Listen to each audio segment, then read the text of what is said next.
This is the 18 Strong Podcast with Jeff Pellizzero, episode number 66. Welcome to the 18 Strong Podcast, where you get direct access to the world's greatest experts on training harder, practicing smarter, and playing better golf. Now, here's your host, Jeff Pellizzero. Hey, welcome to the 18 Strong Podcast. This is Jeff Pellizzero, your host, golf fitness professional, physical therapist, and I want to start out by wishing you a happy Thanksgiving. I know you may not be listening in the United States, but if you are not, I just want to say that we here are very thankful for you, supporting us at 18 Strong, listening to the podcast episode, reaching out to us on a regular basis. Thank you. This show would not have made it to 65 episodes. We wouldn't have the videos that we do without you, the listener, the supporter. So just want to say thank you very much. And you may have noticed over the past several weeks, we've been reaching out to you a lot, trying to get some different questions that we know that you want answered for your golf game, for your fitness game. So we've been sending out some surveys. If you're on our email list, we've sent out some emails with some questions. I've been chatting back and forth with some folks on social media. And it's really been interesting hearing, what are the things that you want to learn more about? What are the different topics that, really are at the forefront of your mind when it comes to your golf and fitness game? So we kept noticing that, there's several different topics that keep coming up. They keep showing up as kind of the main themes. And so we wanted to boil down, what is it that you really want to know? When you come and listen to the 18 Strong Podcast, or you go to watch our videos, or you're just searching for golf stuff online, what are the things that you want to know? And I know that we've got a lot of content here. We have 65 episodes. This is now the 66th episode of the 18 Strong Podcast. We've got a lot of videos. We've got some articles that I wrote a while back that are still on the website. But how do you take all that content and everything else that's out there and sift through it all? And that was a promise that we wanted to make to you, is that we're here to help find the best professionals that are doing this, at the highest of level. But also, what are the things that you can take and how do you boil it down to make it succinct for your game? So we came up with several topics, again, that were repeated over and over, and that was distance or swing speed, back pain, flexibility, how to warm up properly, nutrition, and then kind of a global question was, just how to work out in general, overall. So we talked quite a bit about speed and distance and everything in the episode when we had on the guys from Super Speed Golf, which that was episode number 64. So we're going to kind of skip over that a little bit today, because if you didn't listen to that episode, highly suggest go back to episode number 64 and listen to that. We talk about overspeed training and how you can gain some definite distance in your game pretty quickly.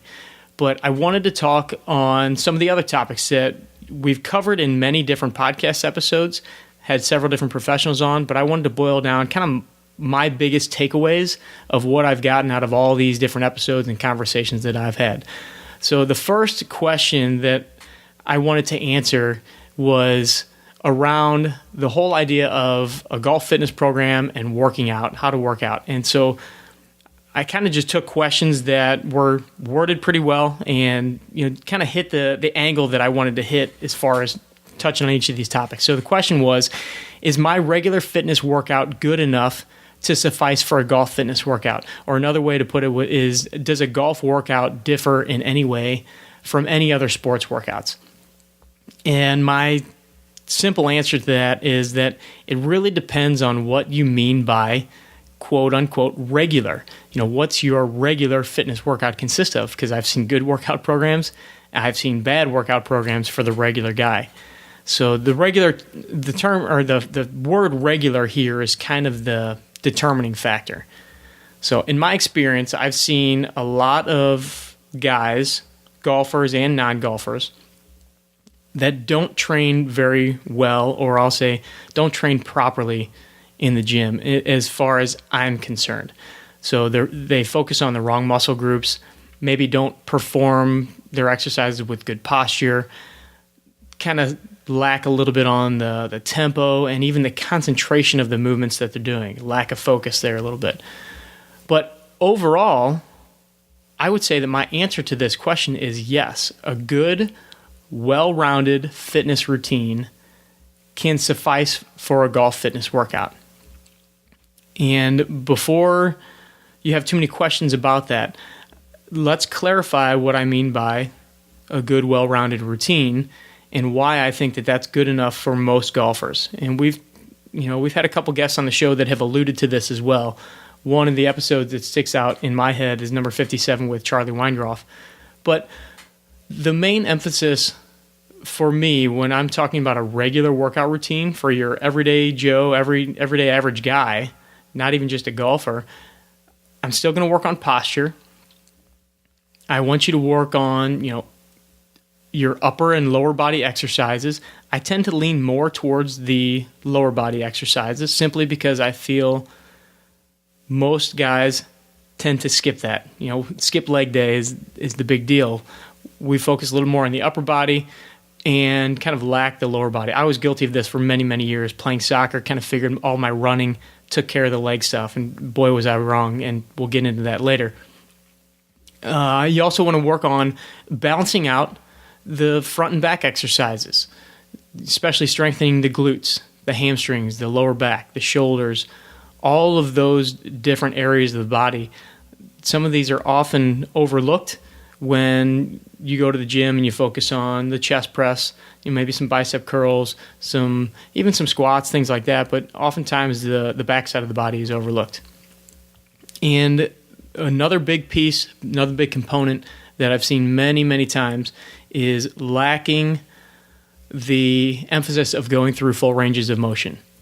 And this could possibly be the biggest part of the routine that makes this general routine so beneficial for a golfer. If you take every exercise that you're doing and you take it through a full range of motion, whether that be your squat, your lunge, your deadlift, your leg press, whatever it is, if you're going through a full range of motion, you're not only getting the benefit of the strength component of it. If you're doing weights, you're not only getting the strength component, but you're also going to be getting that flexibility. And flexibility is what every golfer and their mother want, is to be more flexible, to get more of a turn. So we have to take this general fitness program, but make it a good one.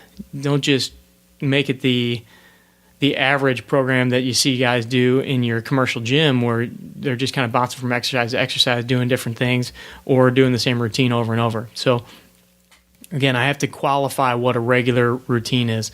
And then as we've mentioned many, many times, you have to know what your goal is.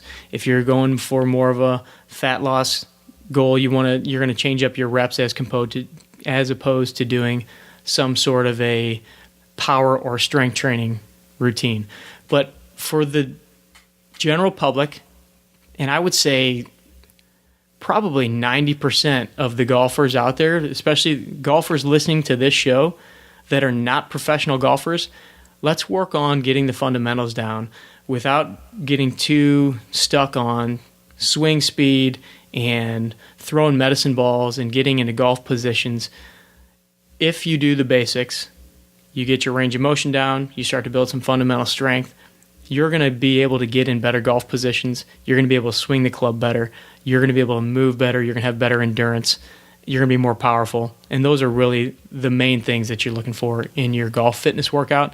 So yes, I would say a regular fitness routine, in quotations, can be very beneficial for a golfer.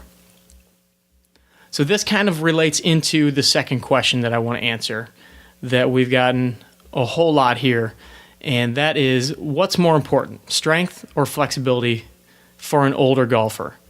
And how do I get stronger while maintaining my flexibility and touch on the golf ball?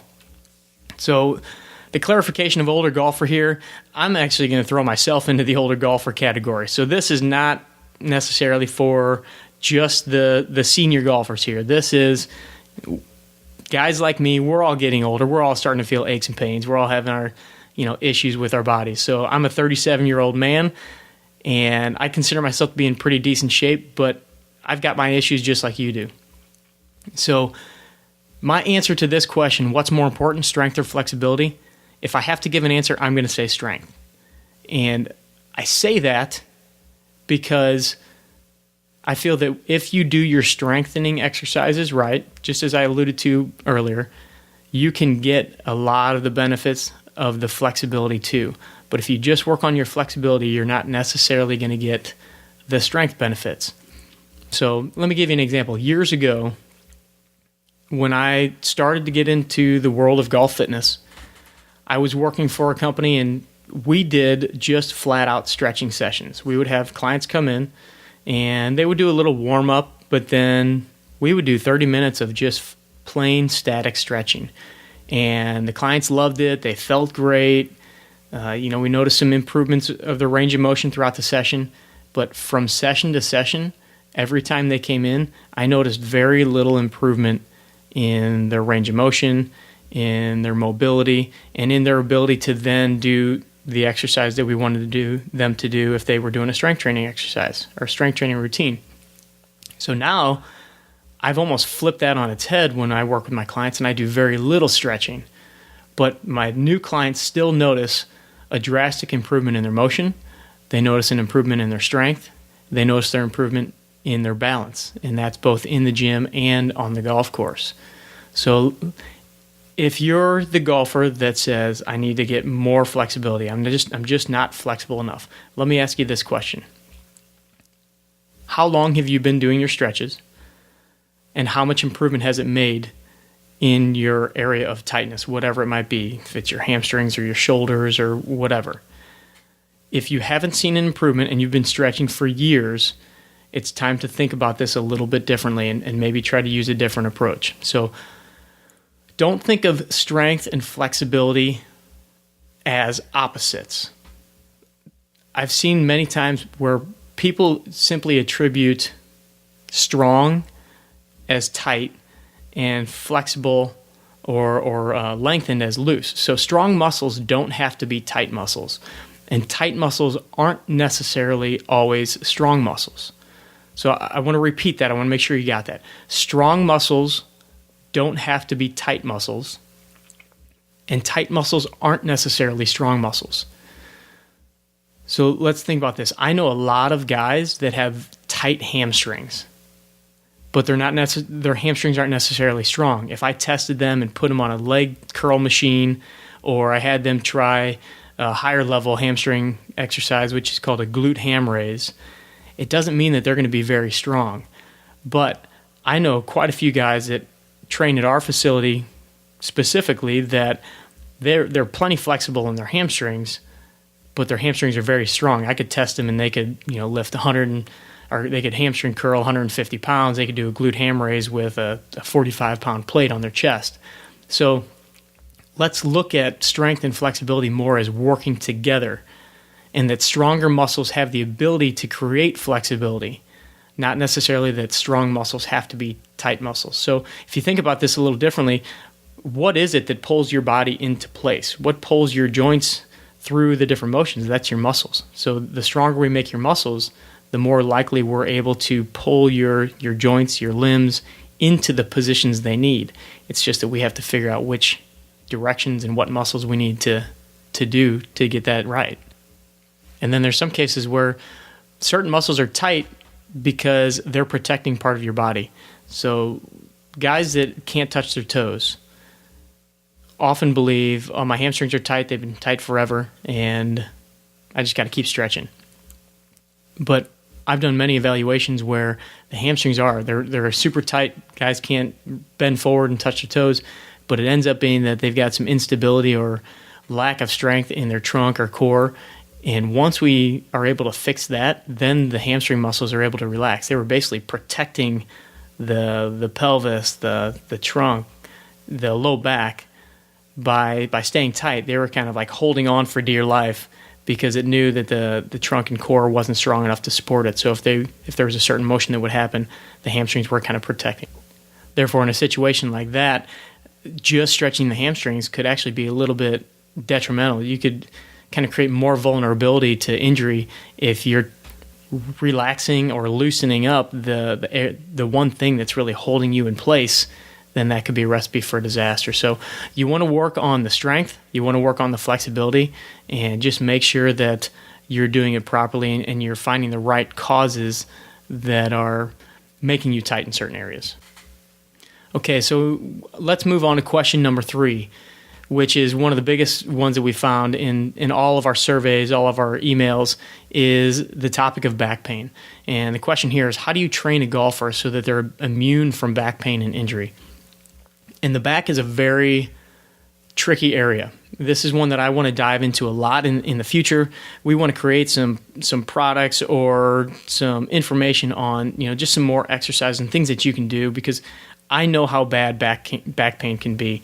A few years ago, actually more than a few years ago, this is maybe 7 years ago, when I first had my son, is kind of the time frame that I put it at. I went through some debilitating back pain. And this is when I was working as a clinical therapist. A physical therapist that has back pain on a daily basis is not a good recipe. So I was super frustrated because I couldn't fix my own back pain. And if you've ever had back pain, you know what I was going through. I couldn't tie my shoes in the morning. I would wake up and basically not be able to put my pants on because it was just brutally uncomfortable. So I couldn't tie my shoes. There were times when I would go to pick up my son out of the crib and would almost buckle over in pain and would have to hold on to the side of the crib because it was so painful and unstable feeling.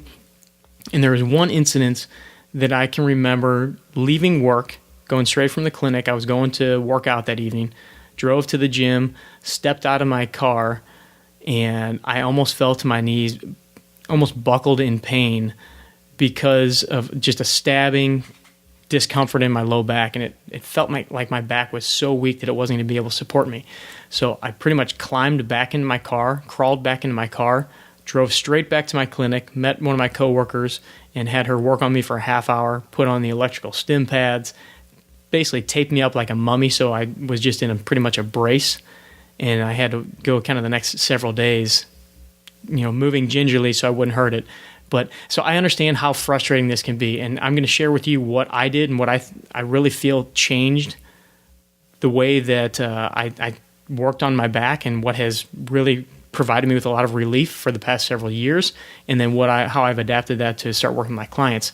So if you've ever had any kind of back pain or injury, obviously we need to do a little bit more individualized care. And so this is where I would have an evaluation of you and send you off to possibly a medical professional like a chiropractor, a physical therapist, an orthopedic surgeon, orthopedic doctor. So I refer a lot of my patients out if they have any kind of back pain.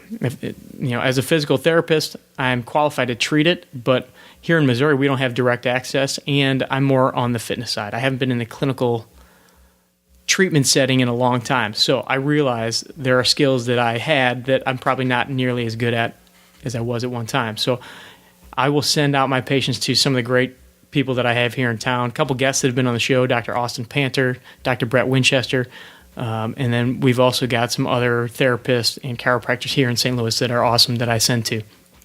But if you don't have back pain or a history of back pain, it's a little easier to generalize what you can do to work on and not develop back pain.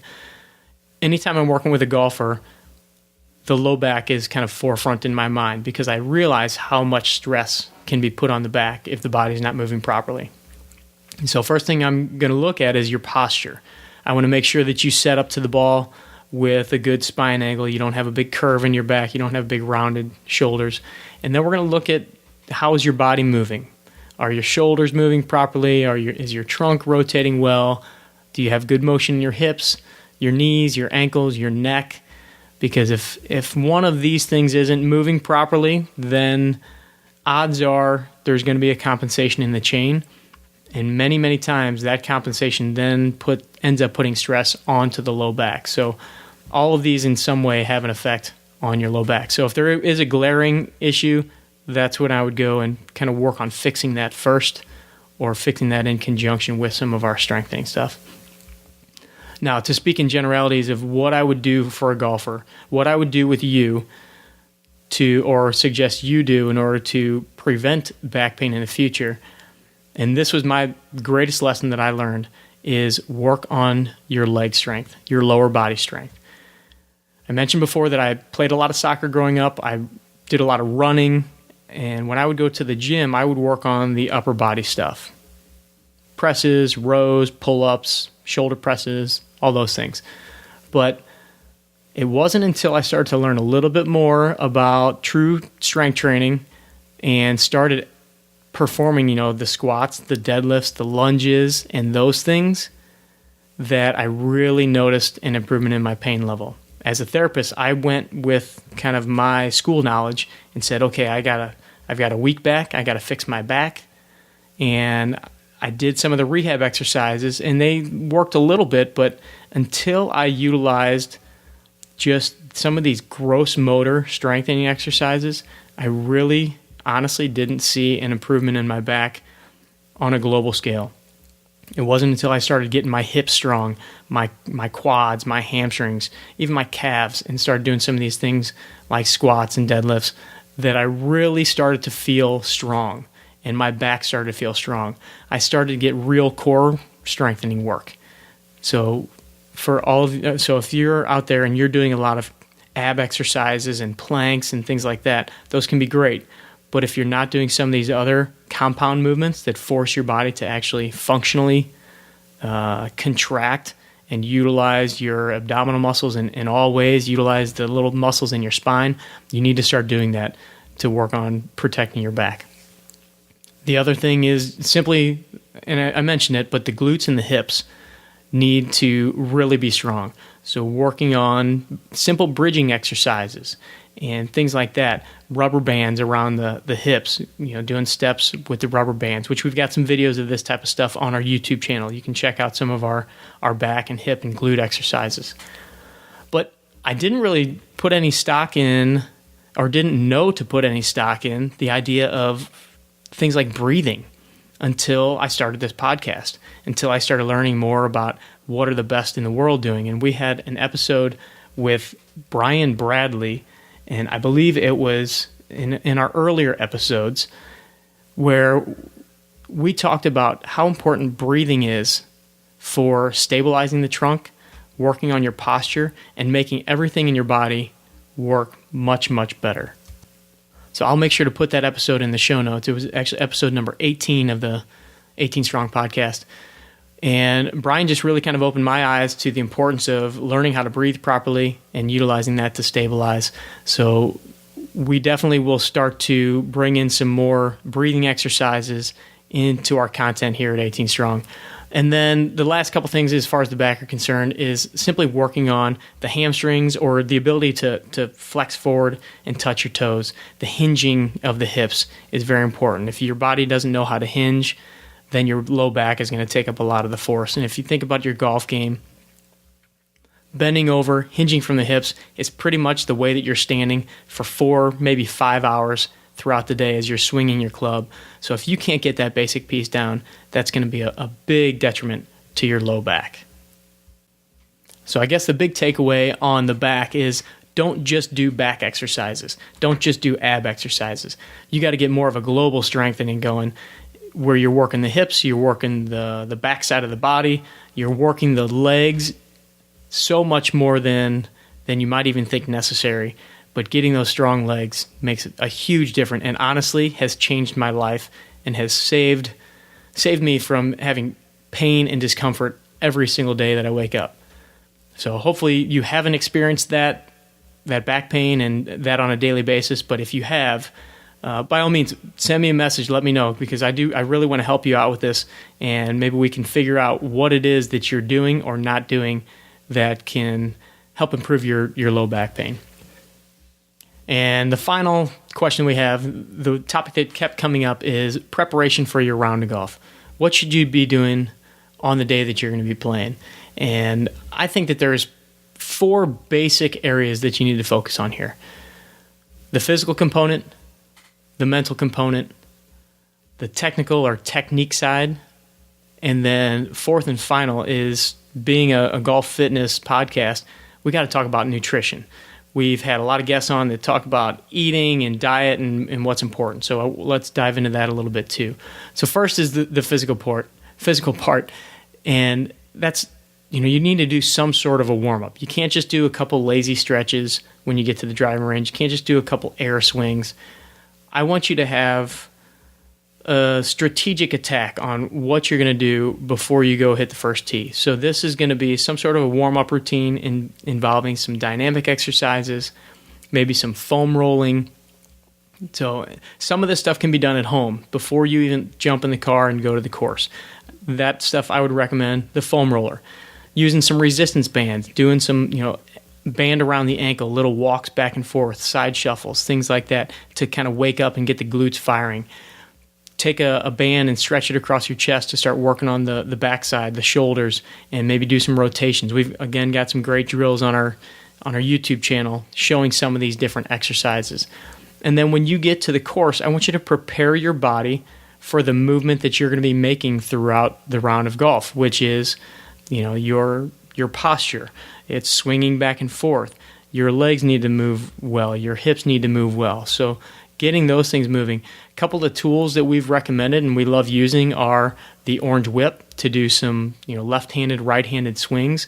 It's got a little bit of weight to it, which kind of allows your body to stretch a little bit while you're working on your rotation and your coil. We talked about the super speed golf clubs for overspeed training, but I've been recommending my clients, hey, take some of those at home and do your round of overspeed training before you go out and play. You get a little warmed up, do your overspeed drills, and that's really going to get your body working. It's going to get your neurological system, your nervous system firing on all cylinders. And what a better way to go out and hit balls than have already done those swings where you're moving and your brain remembers being as fast as possible. So utilizing those. The Superflex bands are resistance bands that, a lot of guys use on tour. They're easy to take in your bag. So having those things as little tools to take with you. You can do them on the driving range, like I mentioned. You can do them at home.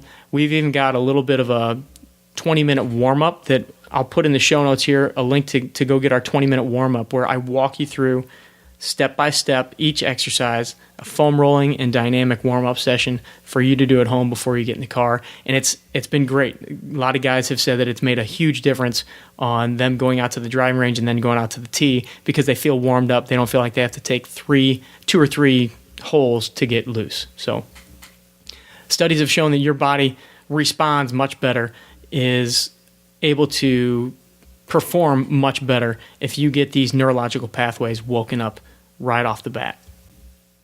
So that's the physical side. The mental side is probably the most important of the bunch here. I'm a huge believer that your mental attitude basically sets you up for success or failure. So if you go out to the course visualizing that you're going to play your greatest round of golf, that you're going to hit the greatest shots that you've ever hit, you're much more likely to succeed in hitting very good shots. Whatever you've been struggling with, picture yourself being spectacular at that. For that round of golf, if you've been struggling with your short irons, I want you to picture yourself dropping darts right at the pin.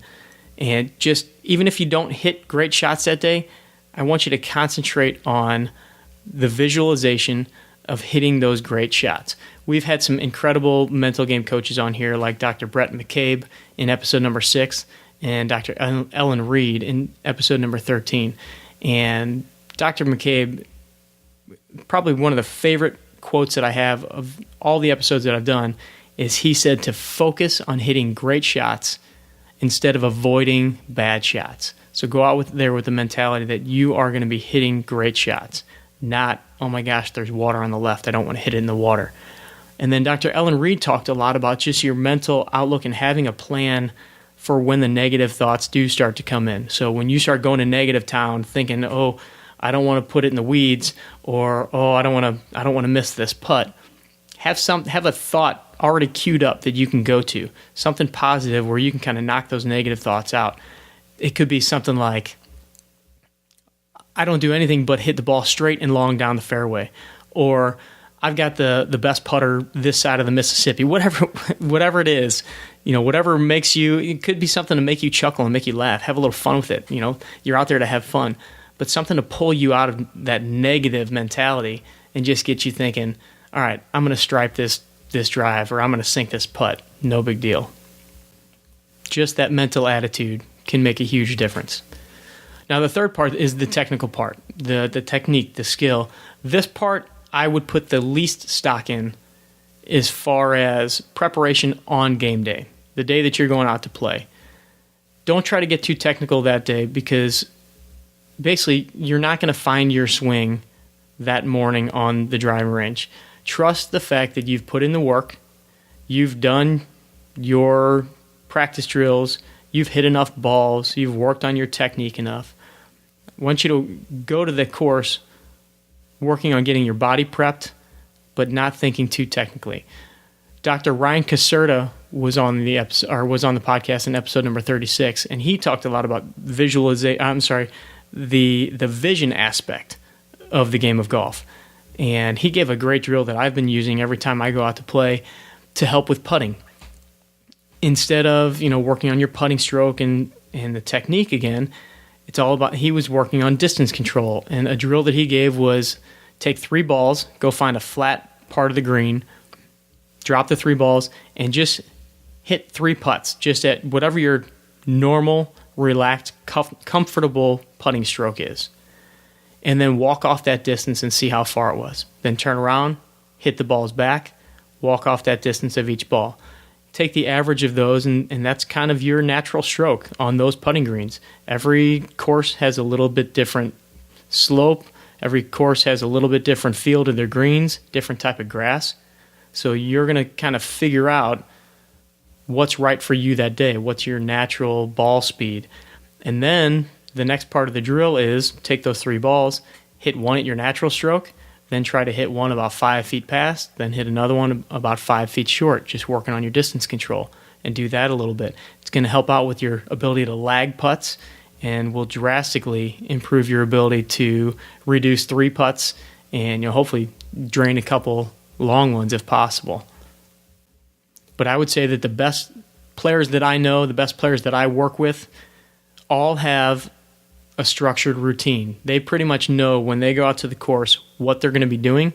They don't just walk up to the driving range and kind of feel out what they want to do. They know almost to a T how many balls they hit. They know how much time they spend on their stretches. They know how much time they want to go practice their chipping. They know how much time they want to go spend on the putting green.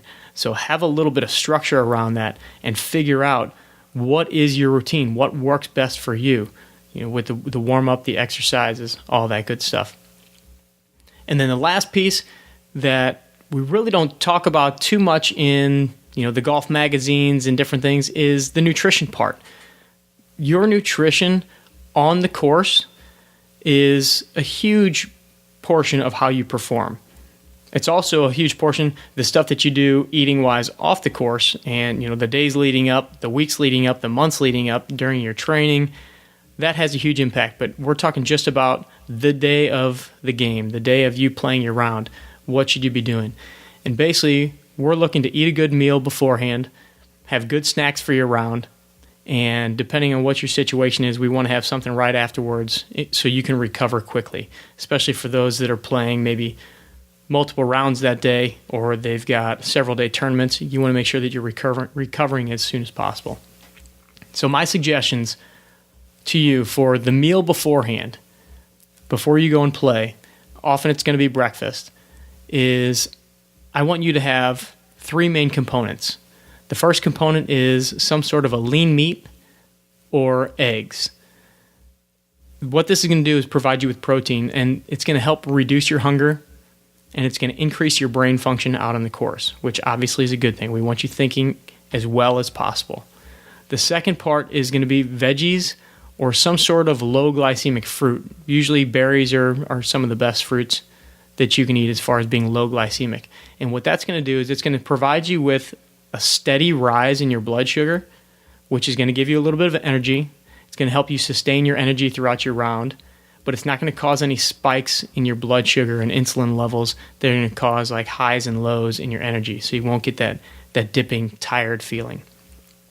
And then the third is a little unique. It's kind of a secret ingredient, I would say. And that's going to be coconut oil. And the coconut oil you can use to either, cook your eggs in, or kind of cook your meat in a little bit, or maybe saute your veggies a little, or you could even put in your coffee. What it is, it's a medium chain triglyceride, and basically it's a fat that you can use to increase your energy levels. It's readily used for energy, so it's going to also help with things like boosting your immune system. So if you eat this on a regular basis, it's going to help with your immune system. But it's easily digestible, which is a big deal, so you don't have any stomach issues when you're out on the course. My only word of caution is to avoid hydrogenated coconut oil. You want the pure stuff. You want preferably organic coconut oil, simply from a purity and quality standpoint. So, for example, my breakfast typically before a round of golf is several eggs, maybe 4 or 5 eggs, possibly some steamed broccoli, and I'll cook my eggs in coconut oil. And then sometimes I'll even throw in some almonds or something like that, which is another good healthy fat. During your round of golf, we're going to have 3 basic treats.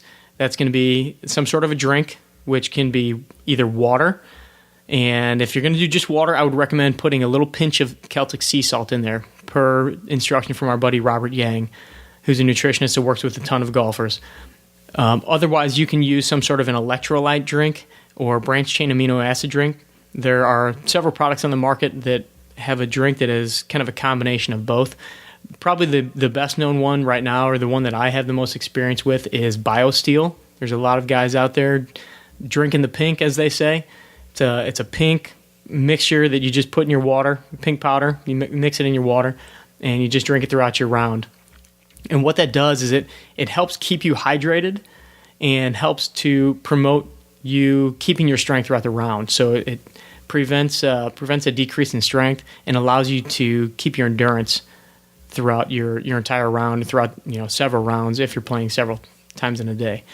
The next thing that I would suggest having is some sort of a raw nut, like an almond or walnut, or like a mixture of nuts, because these are low glycemic and they have good healthy fats. So as far as the low glycemic portion, they're going to provide you with some energy, but they are not going to cause any spikes in your blood sugar.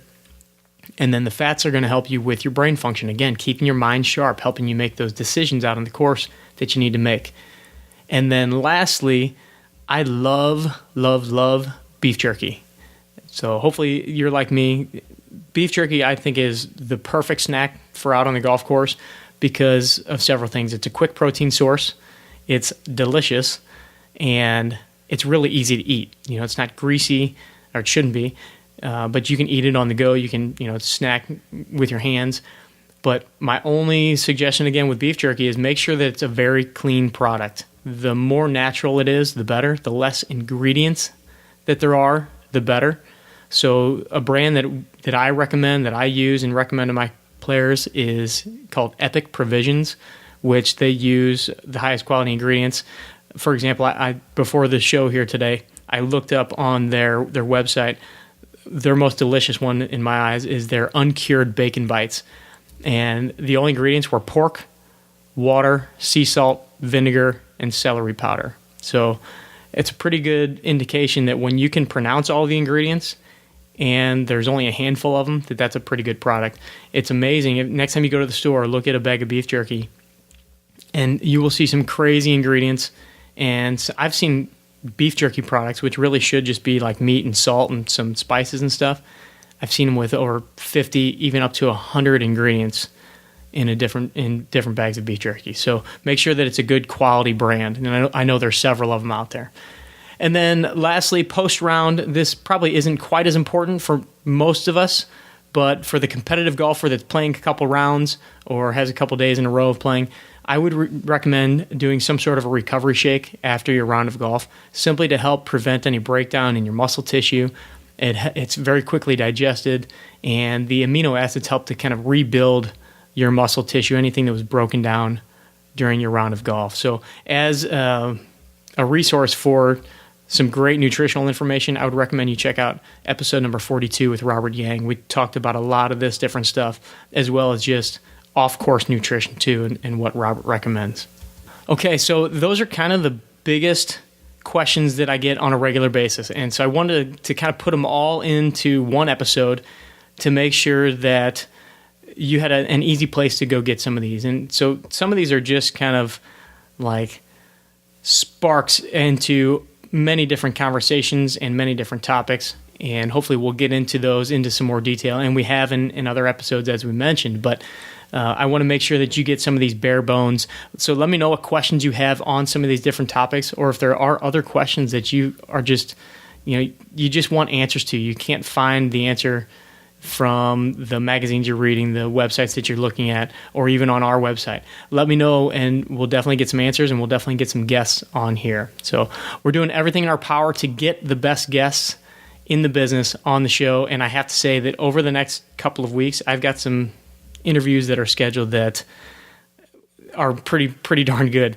In fact, I was kind of giddy as a schoolgirl when I found out that some of these were confirmed episodes. So stay tuned over the next couple of weeks with the podcast. We've got some incredible people coming on the show, some folks that you will definitely recognize, and I'm looking forward to sharing their mission, their experiences, and their expertise with you guys.